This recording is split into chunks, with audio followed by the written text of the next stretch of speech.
Good morning. Good morning. Blessing of the Lord be upon you. We bless you in the name of the Lord. Thank you. Intertestamental period of history. You asked for it, you're getting it, right? And I have appreciated this so much, or so much that I have been able to learn in digging up the material to bring to you. We are on lesson number 15,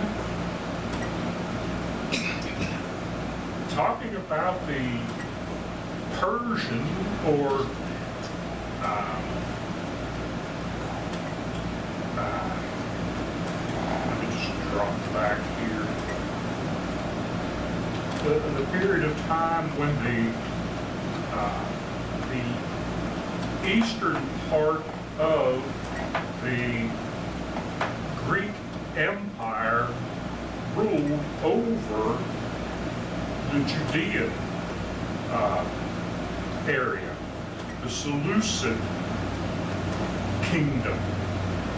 And last week we had finished up, we had talked about the Jews' reaction to Antiochus IV at the time of Jason the high priest. Remember that? His name was Jesus. When he became the high priest, he changed it to Jason and tried to make Jerusalem a Greek city. Told the Jews, you have to be called Antiochites. Build a gymnasium so that the young men could participate in naked games and just all kinds of things to destroy the culture and turn the people away from the law of Moses. Remember, the big thing that happened was that Antiochus IV Epiphanes, and we'll deal more with him shortly, he had made the office of high priest a political office. For political offices in those days, they were bought and sold. So this Jesus, who becomes Jason, had bought that political office. He became high priest rather than his brother, and I believe his brother's name was Antiochus IV. Now, we've come up to this point where he's trying to change the city, but we're going to talk about Antiochus and Menelaus, because it was a political office and you had to buy the office. It was time for the office to be renewed. So Jason sent his brother Menelaus to Antiochus IV with more money to secure the high priest office for another term. But Menelaus stole the money, and with an additional 300 talents of silver, purchased the office for himself. Wow. Kind of cruel thing to do. So because of this, Jason fled to Ammon. Remember the Ammonites? The Ammonites had a long history throughout the scriptures. 2 Maccabees chapter 4 and verse 26 talks about this. Menelaus then had Onias, and I believe that's Onias IV, murdered. Why? Because he would be someone who was for the old ways and might claim proper ownership of that office. He robbed the temple and he provoked street riots. Why would he provoke street riots? To put down the people who were saying, we want the old ways. We need to honor God. We need to keep the law of Moses. We need to have the right priest in there. And notice how that reflects contemporary history. Remember the Black Lives Matter riots of not too long ago, and the, what was that other group? well, there was another group out in Portland and all. They were mainly Marxists and whatever. Yeah, get out there and write and all. We want to change things. We need to do. You know, they took over whole parts of the city and declared this is a different country here. What they call it, CHOP. That area. This is CHOP. Well, that's what they were doing in Jerusalem at that time.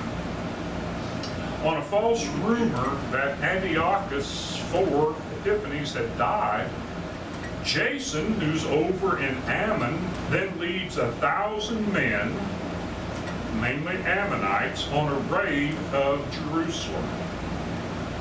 He thinks Antiochus is dead. All right, there's a power vacuum here. He brings these 1,000 men in, raids Jerusalem, tears up a bunch of stuff, steals some stuff,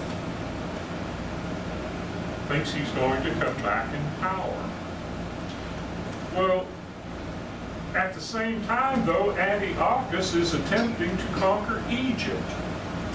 Remember how these power struggles had set up between these four areas? Well, the Seleucids and the Ptolemies down in Egypt, they were constantly fighting. He decides he's going to take Egypt. But there's a Roman officer, because the Romans, remember, they had taken Asia Minor, and they were pretty powerful down in Rome.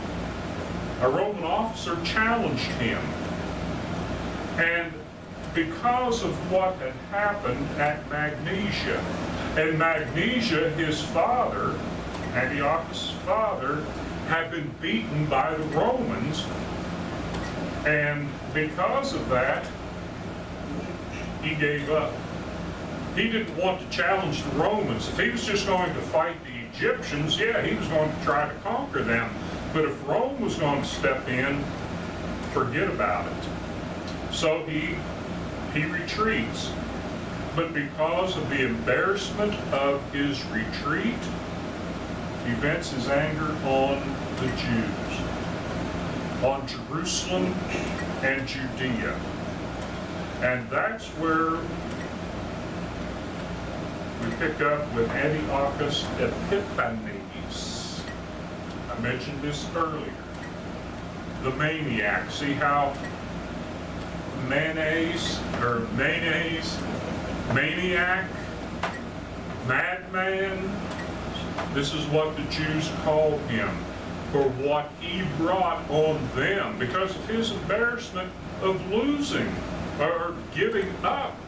He couldn't take Egypt.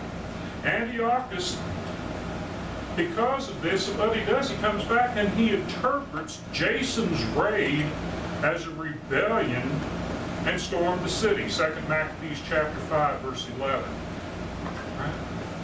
So what's in his mind is, Menelaus bought the office, Jason left, but because Jason's coming back, that's a revolt. And that revolt is against me, Antiochus. So he sends Apollonius, I guess that would be more proper, Apollonius. We understand about Apollo. The Apollo was the moon mission. Apollo's one of the Greek gods, right? So this guy probably is a worshiper of Apollo, but that's his name. He sends Apollonius to occupy Jerusalem with 22,000 soldiers, and he does it on the Sabbath. Now, maybe not a Sabbath day, but probably a Sabbath week, a weekly festival. And what had we learned about the Jews and the Sabbath? They would not fight on the Sabbath. So what happens? They killed 40,000 men, women, and children in 3 days. They sold 40,000 Jews into slavery.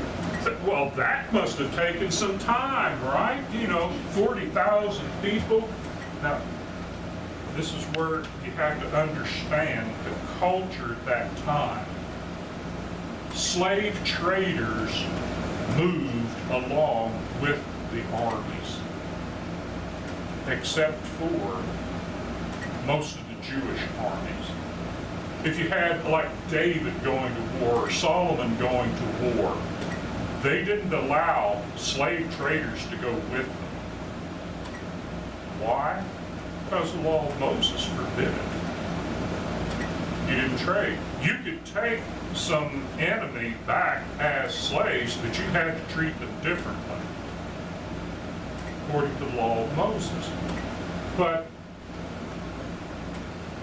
Epiphanes, the Seleucids, the Ptolemies, the Romans, the Greeks, whoever, no, these slave traders went along with them. And as the armies defeated these nations, the slave traders just come in and take them. Maybe pay off some graft money. Here, give us these, give us these. And then here you go. Here's 40,000 Jews sold into slavery. Where are they going? Back to the east. The finest buildings in Jerusalem, soldiers robbed the temple. Just go in, take what you want. The finest buildings in Jerusalem were burned. And remember, they were rebuilding Jerusalem. Jason had rebuilt it as a Greek city. And now they're destroying it. Destroying it the way that Antiochus IV Epiphanes would really want it to be built like a Greek city. And they're destroying what they built. The city was pillaged and the walls torn down. Hogs, unclean animals, were offered on the altar. Copies of the law of Moses were burned because at the temples where the scribes would work making copies of, and listen, this just wasn't paper, ink and paper.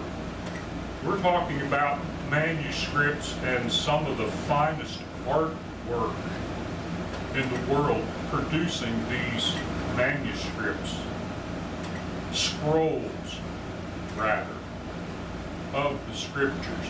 Have you seen pictures of how the Jews treat the scriptures, the scrolls, even today? And they keep them in the little box, This is something. A bearded image of Jupiter was placed in the temple. Jupiter was one of the gods. And Jupiter is a big planet, so isn't it the biggest one? Yeah, it's the biggest planet. Saturn's the next one. Neptune, you get on those sizes. But it was placed in the temple. And of course, if the image was there, what else would occur there? Worship. Offering sacrifice, offering incense in the temple. Immoral heathen rites were staged. That should be by priestesses and soldiers in the temple courts. The soldiers just basically took over and turned it into a heathen place. And you say, wait a minute, where did these priestesses come from? Well, like the slave traders, they followed right along with the armies, right?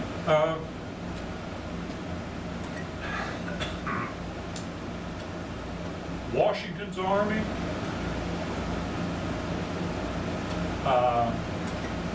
the armies in the Civil War, right? World War I, World War II, wherever the armies encamped, what was also around the camps? Prostitutes, gambling, booze, any vice that you could imagine. They followed right along. So when Jerusalem was taken, come on in. We've made this a temple to Jupiter, but anything goes. Drunken feasts to honor Bacchus, the Roman god of wine, were common. They ravaged the city, just did whatever they wanted to do.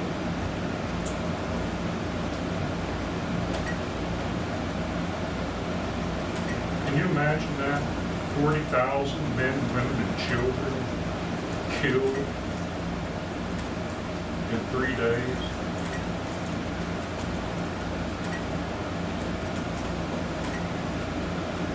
I doubt they buried them. Think of the pestilence that followed. I guess that's the right word, isn't it? Pestilence would follow with all the bodies scattered. So, Typically, what they would do is gather them up and burn the bodies, which, follow along, that was sacrilege.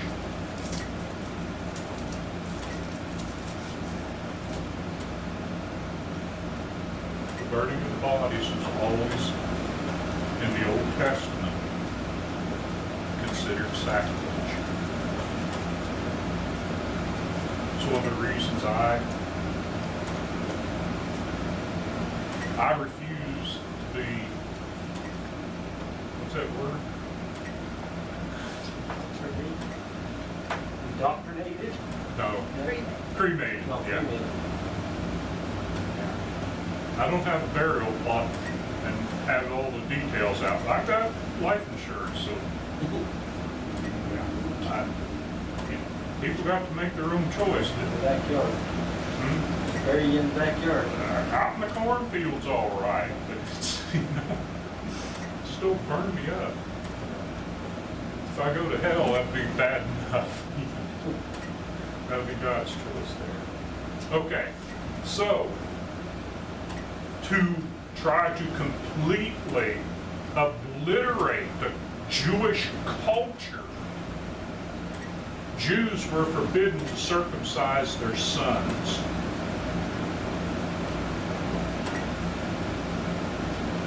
They were forbidden to read the law. They were forbidden to keep the Sabbath, which was the seventh day, and all the festival days, so observe the feast days. They were forbidden to offer sacrifices. Now, before we get too far into that, why did that happen? destroy the culture. Well, it's to destroy the culture, but why did God allow that to happen? Because so many of them, especially their leaders, had turned away from God. Now, did all of the Jews follow that? No. Because what happened? Thousands were beaten with rods, crucified. Romans did not invent crucifixion. Persians did. Right? And strangled. The bodies of circumcised boys, the Jews that said, we're going to keep the law, and they circumcised their boys at, what, the 8th day? They were hung about the necks of their crucified mothers. I don't know why I have an M there. Oh, yeah, L-M, yes. Okay. All right. In other words, if they found out that there was a boy who had been They took the mother, crucified the mother, and then hung the boy on the mother's neck as she was on the cross.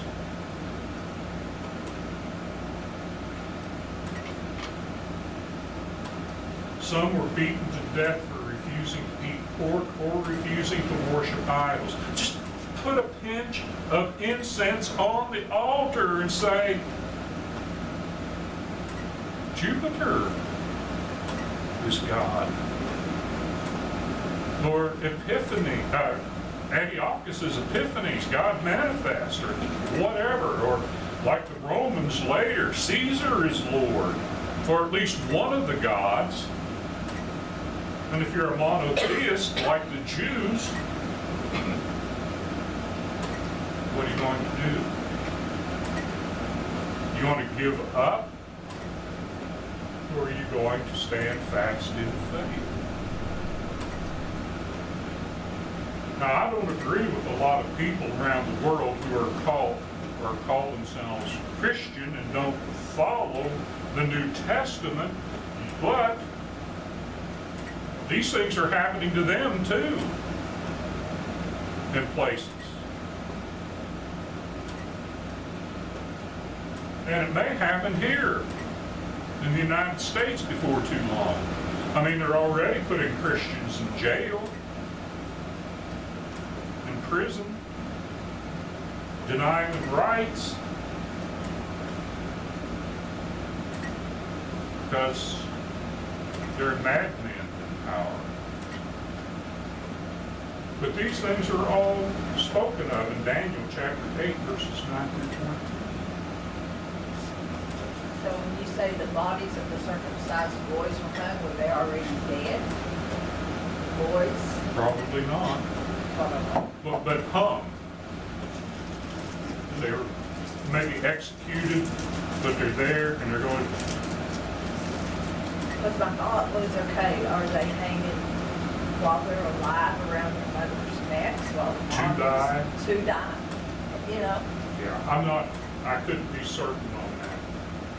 Just But a it's thought just, of how cruel it could be, you know? and what is that reminiscent of? Moses' story. Moses' story, kill all the boys. Kill all the boys. Kill all the boys, make slaves of the women.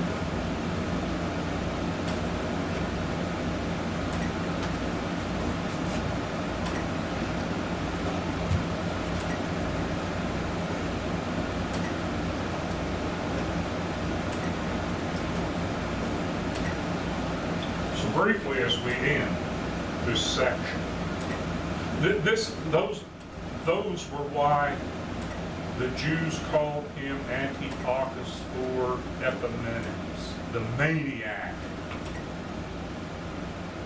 That was terrible. What happened to him? Lord willing, next week we get into the Maccabean period and the Jews revolt. And you can understand why they revolt against such stuff. But they come to their senses and turn back to the Lord. Okay? So the Samaritans, and who were the Samaritans? In 720, 721 BC, the Assyrians had taken the northern kingdom, destroyed it. They took the Samaritans, the people of the northern kingdom, the Israelites. Remember, there's Israel and Judah. They took Israel, they took all the people out, or most people out, and made them, put them in a certain place over in Assyria, and then they moved peoples from other countries into the northern kingdom. And they called that Samaria. So these were alien peoples moved into Judea by the Assyrians. So they've been there from, we'll say from 700 down to 160. So they've been there for over 500 years. and what they have done when they opposed the return of the Jewish exiles. If we remember in the book of Ezra, in the book of Nehemiah, they opposed it. They were fighting, and finally the emperor of Persia says, "You let them build it." Well, they assimilated to a degree. They began accepting the law of Moses in action. You can, how do I want to put it? You can accept the Jewish religion, and you can believe in the 5 books of Moses, and you can do the sacrifices and stuff, but you have to accept the other gods of all these other people too. You following along with that? So, they later incorporated, they were incorporated into Judea, but eventually they were kind of half Jewish, half whatever in the way they were doing things. So on Antiochus's occupation of Jerusalem, all of a sudden they renounce all ties to Judaism. And what they did, they claimed that their ancestors followed Jewish superstitions. That wasn't a religion, that was just superstition. We're going with all these other gods. They claimed they were originally Sidonians. Sidon was that city that was up on a city up on the Mediterranean Sea, Phoenicians. But they weren't, they had come from over in the east. The temple was renamed Temple of Jupiter Hellenius. Not the Temple in Jerusalem, but the temple on Mount Gerizim. Okay, a little history lesson going back to the time of the division of the kingdom under Rehoboam. Solomon built the temple in Jerusalem, correct? Well, up until that time, the Ark of the Covenant and such had been different places, but there was also worship being carried on at Mount Gerizim. So when the kingdom split, Rehoboam in the south, Jeroboam in the north,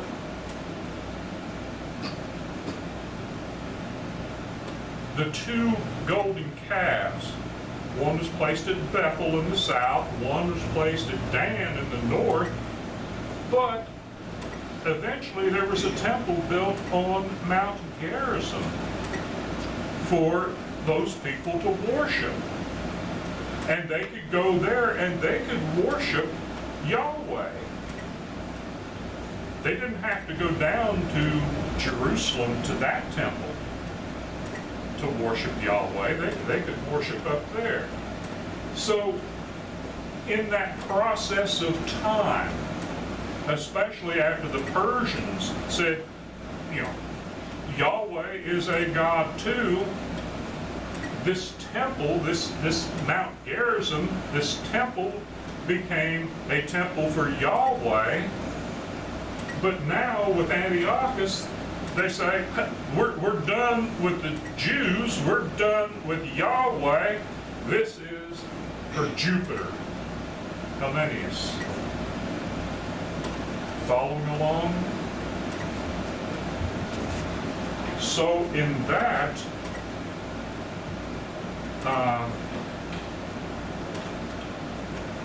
this temple is going to come into play later. Right? But I want you to understand that there were 2, and actually there were more than 2 temples for the Jews. There was another temple down in the southern part of Judea. There were temples in Egypt. And we'll talk about those later also. But Antiochus because of this, declared Samaria free. Judea, Samaria. Remember the map? Remember the picture. Judea, this whole area is under attack. People being killed. Antiochus, heavy-handed. What? The Samaritans? We're no longer Jews. Our ancestors, that was superstition. We're Sidonians, really. We accept the other gods. Hey, this temple, this isn't a Yahweh temple. This is Jupiter Hellenius. They're in Mount Gerizim. What does Antiochus do? You're free. You're free. But what happens to Judea? You're still under the heavy hand of Antiochus IV, the maniac. Because there are people there who will not bow down. The Jews developed a greater hatred than for the Samaritans. Samaria became a safe haven for many Jewish outlaws, and that's in Josephus' Antiquities, book 12, chapter 4, verse 1. So that's where we kind of understand this.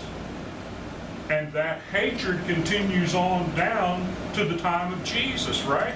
Because most of the Jews, remember, where did Jesus live as a child? Nazareth. But Nazareth was up in that area like Asher and Naphtali, Zebulun, up in that area. Samaria was between there and Judea, but they hated the Samaritans. They would go clear over to the Jordan River and down the east side and then back across. They'd very rarely go through Samaria because they hated each other. And John chapter 4 is a very good chapter for understanding this. And we'll take it up later.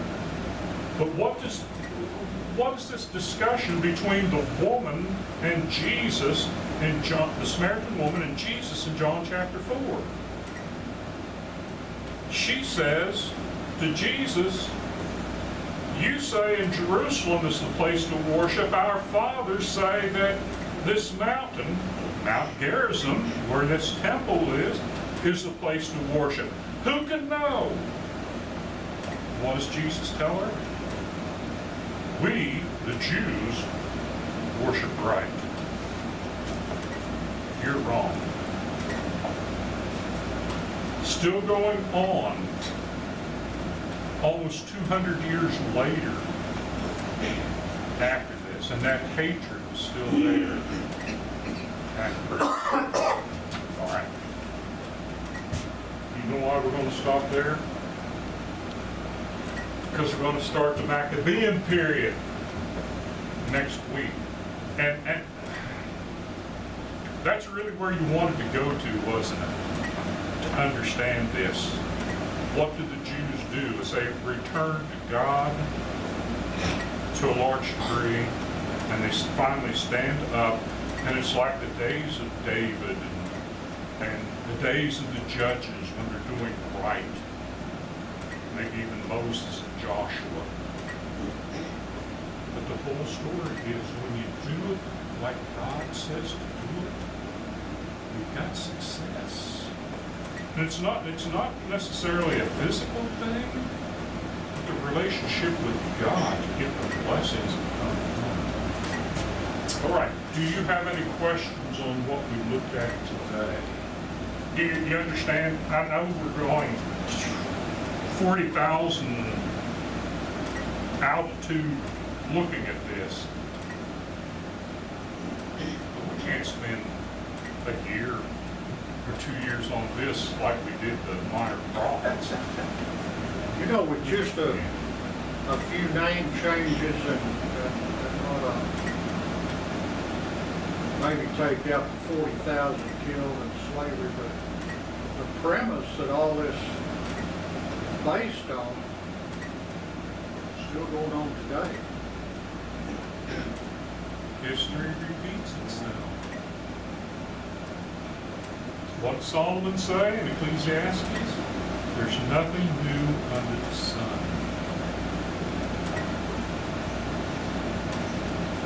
Except we just found more ingenious ways to kill them. Civil War. Slaughterhouse, right? Because of all the new weapons. World War I, tanks. World War II, airplanes, and the atomic bomb. Cold War. How many people died in the Cold War? We'll never know. Behind the Iron Curtain, millions. And the Rice Curtain, whatever you call it, millions died. Nuclear weapons. Or what kind of saved us, because we're going to attack if we could wipe them out. What's next? What new ingenious weapon is there for destroying the world, mankind?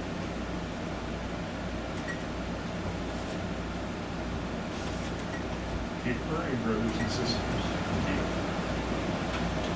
Thank you for your time and attention.